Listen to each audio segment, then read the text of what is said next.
ভাই, এই যে একটা গণ অভ্যুত্থান গেল, এই গণ অভ্যুত্থানে কিন্তু সাধারণ মানুষের শুরু করে সকল পেশার মানুষ কিন্তু অংশ নিয়েছিল। এই যে অভ্যুত্থানটা হয়েছিল, তৎকালীন সময়ে আপনি কোন এলাকা থেকে আন্দোলনে অংশ নিয়েছিলেন?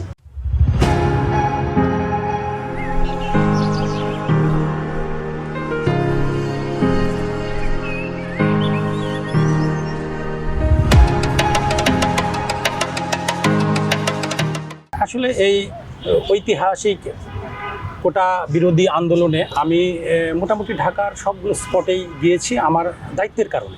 যেহেতু আমি একটি দায়িত্বশীল জায়গায় আছি একটা অঙ্গ সংগঠনে, আমি প্রতিনিয়ত চেষ্টা করেছি সবগুলো স্পটে নিজে উপস্থিত থেকে আমাদের নেতাকর্মীদেরকে অর্গানাইজড করে সাধারণ ছাত্রছাত্রীদের ব্যানারে তাদেরকে এনগেজ করে দেওয়া, এবং আমরা সেই কাজটি সুচারুভাবে করতে পেরেছি।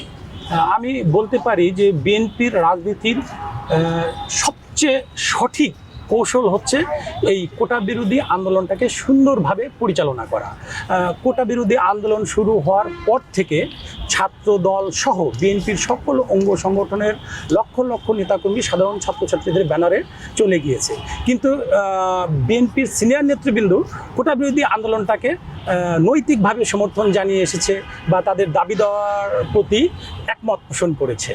কিন্তু যখন ফাইনাল স্টেজে চলে গেল তখন এই আন্দোলনটা মোটামুটি বলা যায় রাজনৈতিক দলগুলোর নেতৃত্বে পরিচালিত হয়েছে। এই যে এই আন্দোলনে যে যোগ দিয়েছেন, আপনি যোগ দেওয়ার পেছনে ব্যক্তিগতভাবে আপনার মূল প্রেরণা কে জগিয়েছিল বা মূল প্রেরণাটা কি ছিল? না, আমরা দীর্ঘদিন ধরেই ফ্যাসিস্ট স্বৈরাচার হাসিনা বিরোধী আন্দোলন করে যাচ্ছি। আমরা যেহেতু রাজনীতি করি, রাজনৈতিক কর্মী, আমাদের কিন্তু চাওয়া পাওয়া বেশি নেই। আমাদের চাওয়া পাওয়া হচ্ছে যে দেশটা ভালো থাকুক, দেশটা দুর্নীতিমুক্ত থাকুক, দেশের গণতন্ত্র থাকুক, দেশের সংবাদপত্রের স্বাধীনতা থাকুক, দেশের মানুষ স্বাধীনভাবে মুক্ত মত প্রকাশের সুযোগ পাক। সেই যে একটা প্রেরণা, এই প্রেরণার তাগিদেই আমরা এই কোটা বিরোধী আন্দোলনে যুক্ত হয়েছিলাম। এই যে আন্দোলনের শুরু থেকে কিন্তু আপনি বিভিন্ন স্পটে গিয়েছিলেন, আপনি যে বললেন, তখন আপনি কি কি চ্যালেঞ্জের মুখোমুখি হয়েছিলেন? আমি বহু চ্যালেঞ্জের মুখোমুখি হয়েছি। যেমন আমি একদিন যাত্রাবাড়ি স্পটে গেলাম, ঠিক যাত্রাবাড়ি মোড়ে। আমার মাথায় হেলমেট ছিল, আমাকে তখন এক সাংবাদিক চিনে ফেলার পর উনি আমাকে পিছন থেকে এসে টান দিয়ে ধরে বললো যে আপনি এখন এই মুহূর্তে চলে যান, না হলে কিন্তু আপনি অ্যারেস্ট হয়ে যাবেন। আপনার মানে সাহস দেখে আমি অবাক হয়ে যাই। পরে আমি ওখান থেকে বাইকে করে আসলাম হচ্ছে মালিবাগ। তখন বিকেল। মালিবাগে যখন আমি বাইক থেকে নেমে আমার নেতাকর্মীদেরকে অর্গানাইজ করে রাজপথে মুভ করছি, তখন দেখি যে ওখানে ছাত্রলীগ এবং যুবলীগের সন্ত্রাসীরা রাইফেল উঁচিয়ে মুহুর্মুহু গুলি করছে। এবং আমার সামনের যে জন, আমার থেকে প্রায় 2-1 গজ সামনে, আমার চোখের সামনে ওর বুকে সেই তপ্ত বুলেটে বিদ্ধ হয়ে ঢলে পড়লো এবং স্পট ডেথ হলো, যেটা আমাকে বহুদিন পর্যন্ত ভাবিয়েছে। বা আমি অনেক দিন ঠিকমতো খাওয়া দাওয়া করতে পারিনি, মানে অনেকটা ট্রমার মধ্যে ছিলাম। তারপর একদিন আমি রামপুরাতে গিয়েছি, ব্র্যাক বিশ্ববিদ্যালয়ের সামনে যে একটা হট স্পট ছিল, ওখানে যাওয়ার পর আমি একটা মিডিয়ার বাইক নিয়ে গিয়েছিলাম চলাচলের সুবিধার্থে। কিন্তু সাধারণ ছাত্ররা মিডিয়ার প্রতি এত বিক্ষুব্ধ ছিল যে আমাকে দেখেই তারা আমাকে 20-25 জন ঘিরে ধরে আমাকে বলল যে আপনি চোর, আপনি এখানে কেন এসেছেন, আপনি মিডিয়ার সংবাদকর্মী, এবং তারা আমার 2টা ফোন সিজ করে দিল। তা আমি তাদেরকে বিনয়ের সাথে বললাম যে আপনি আমার ফোন চেক করে দেখেন যে আমি আসলে আপনাদেরই লোক বা আপনাদের জন্যই কাজ করছি। তখন 2-3 জন ছাত্র যে আমার সব মোবাইল গ্যালারি চেক করলো, চেক করার পর আমাকে ফোন 2টা ফিরিয়ে দিয়ে বললো যে ভাই আপনি তো আমাদের লোক, আপনি তো আমাদের আন্দোলনের একজন নেতা, আসেন আপনি বুকে আসেন। এই যে মানে অসংখ্য ক্ষুদ্র ক্ষুদ্র ঘটনায় আমরা মানে রোমাঞ্চিত ছিলাম ওই সময়। আন্দোলনের সময় কোন মুহূর্তটা এখন আপনার মনে দাগ কাটে বা কোনো স্মরণ করলে আপনাকে মানে আরো দুঃখ বানিয়ে ফেলে? হ্যাঁ, আমার সবচেয়ে খারাপ লেগেছে ওইটাই যে মালিবাগ মোড়ে যখন আমরা মিছিল করতেছিলাম, তখন ছাত্রলীগ এবং যুবলীগের সন্ত্রাসীরা একবারে নতুন চকচকে রাইফেল দিয়ে মুহুর্মুহু গুলি করতেছিল, এবং আমি দেখলাম যে আমার সামনের জন তো নিহত হলোই, তারপরে ওই মুহূর্তে আরও 7-8 জন ছাত্র আমার চোখের সামনে আমি তাদেরকে মানে মৃত্যু দেখলাম, যে তারা রাজপথে ঢলে পড়ছে।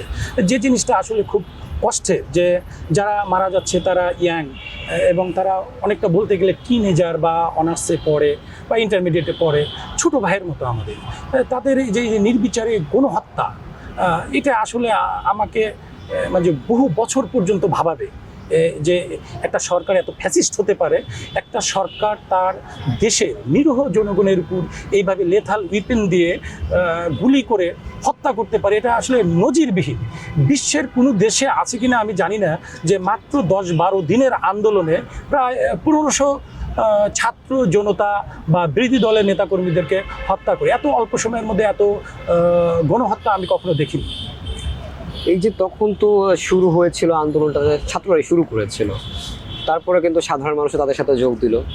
তো এই তখনকার সময়ে ছাত্র এবং আন্দোলনকারী যারা ছিল তাদের মাঝে একতাটা কেমন দেখেছিলেন? আপনি খুব সুন্দর একটা প্রশ্ন করেছেন। আমি দীর্ঘ 27 বছর ধরে বিএনপি করি। আমি আমার জীবনে কখনো বিএনপিকে এত ম্যাচিউর সিদ্ধান্ত নিতে দেখিনি। তারা এই ছাত্র আন্দোলনটা যেভাবে হ্যান্ডেলিং করেছে, যেভাবে লিড দিয়েছে, এটাকে আমি বলতে পারি যে ভারতীয় উপমহাদেশের সেরা রাজনৈতিক সিদ্ধান্ত।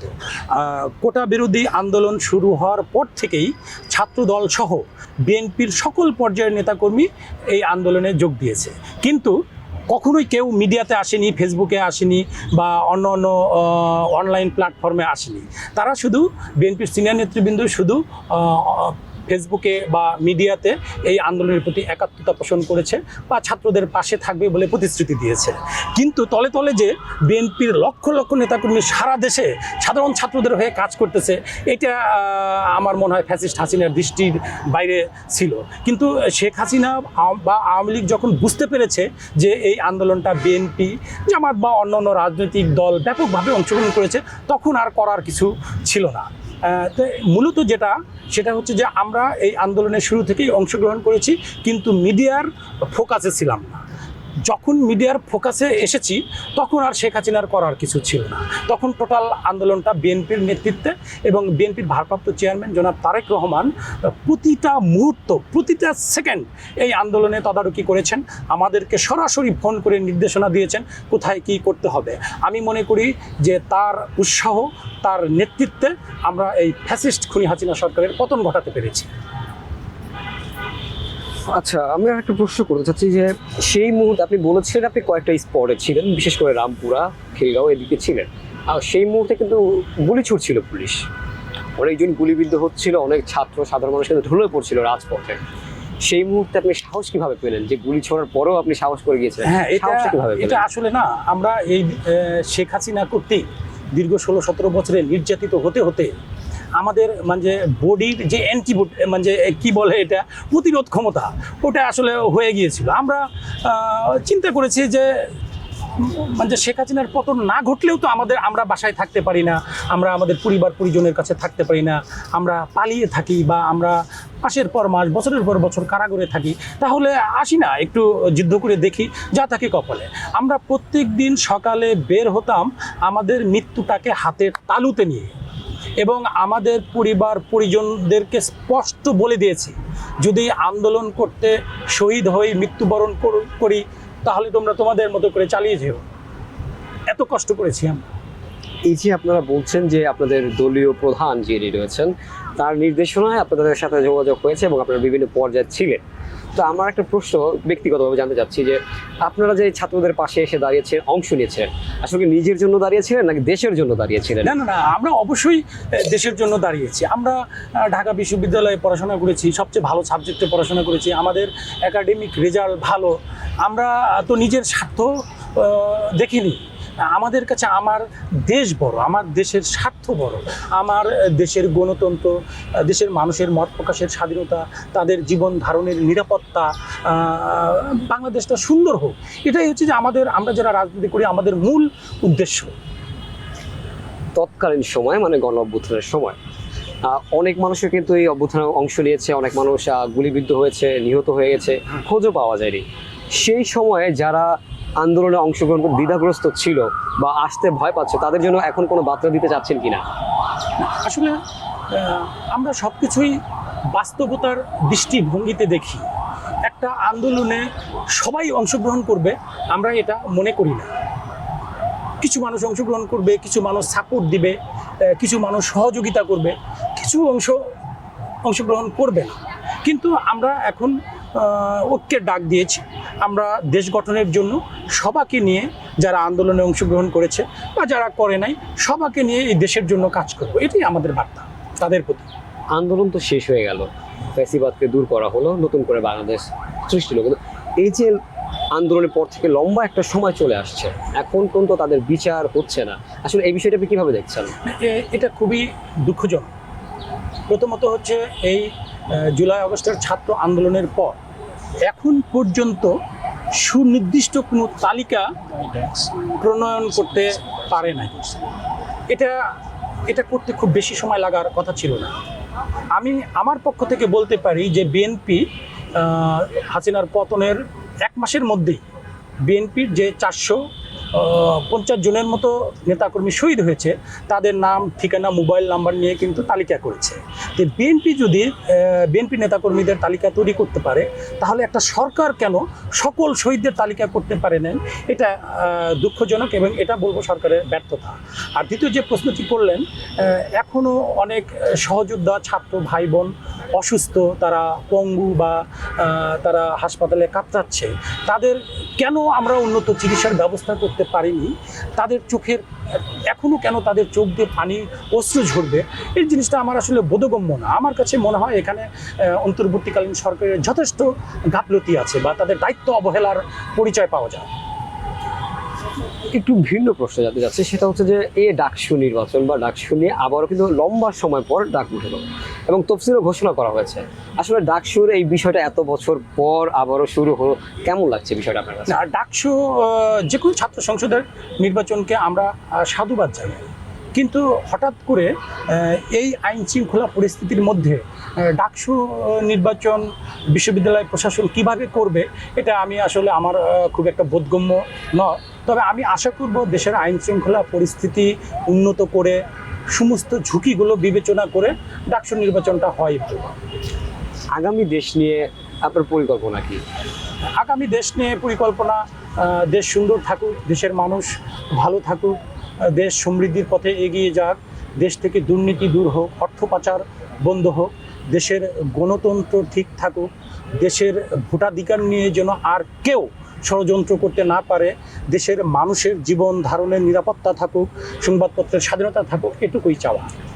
এই যে 5 আগস্টের পর কিন্তু দেশের হাল অন্তর্বর্তীকালীন সরকার হাতে নিয়েছিল, উনি কি এই কয় মাসে কিন্তু দেশের হাল কি ঠিকমতো ধরতে পেরেছে কিংবা দেশটাকে সামনে আগাতে পেরেছে? আমি যদি যেসব কথাগুলো তারা বলছে যে সংস্কার, আরো বিভিন্ন কথা বলছে, সেই পদক্ষেপগুলো তারা পুরোপুরি করতে পেরেছে কিনা? আমি মনে করি তারা পুরোপুরি এখনো করতে পারেনি। তবে হ্যাঁ, উল্লেখযোগ্য অগ্রগতি হয়েছে, এখনো অনেক কাজ বাকি আছে।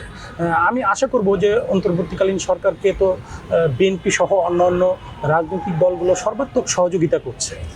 তারা যখনই চাচ্ছে সহযোগিতা, তখনই কিন্তু তাদেরকে সেই সাপোর্ট দেওয়া হচ্ছে। অন্তর্বর্তীকালীন সরকারও উচিত হবে এই প্রশাসন থেকে বা বিভিন্ন জায়গা থেকে আওয়ামী ফ্যাসিস্টদেরকে দূর করা এবং এই যে হত্যাকাণ্ড হয়েছে এইগুলোর সুষ্ঠু তদন্তের মাধ্যমে বিচারের আওতায় নিয়ে আসা এবং সবচেয়ে বড় কথা হচ্ছে যে একটি সুষ্ঠু নির্বাচনের বিশ্বাসযোগ্য পদক্ষেপ নেওয়া। সুষ্ঠু নির্বাচন আয়োজন করাটাই এই মুহূর্তে বাংলাদেশের সবচেয়ে বড় সংস্কার। কারণ দীর্ঘ 16 বছর দেশের জনগণ ভোট দিতে পারেনি, দেশের জনগণ মুক্তভাবে মতামত প্রকাশ করতে পারেনি, শুধুমাত্র গণতন্ত্রের অভাবজনিত কারণে। তাই বর্তমান অন্তর্বর্তীকালীন সরকারের উচিত হবে দ্রুততম সময়ের মধ্যে একটি সুন্দর এক্সক্লুসিভ নির্বাচনের রোডম্যাপ ঘোষণা করা। তবে সেটা করতে যদি তাদের দেরি করে বা টালবাহানা করে, তাহলে অন্তর্বর্তীকালীন সরকারের জন্য একটা ভয়াবহ পরিণতি অপেক্ষা করছে। ওকে, শেষ একটা প্রশ্ন শেষ করে ধরেন, আমরা তো এক অভ্যুত্থানে এক ফ্যাসিবাদকে দূর করেছি, যদি আবারও পুনরায় এরকম কোনো ফ্যাসিবাদ বা কোনো অশুভ শক্তি যদি আবারও আমাদের উপর আক্রমণ করতে আসে, তখন আপনারা কি করবেন?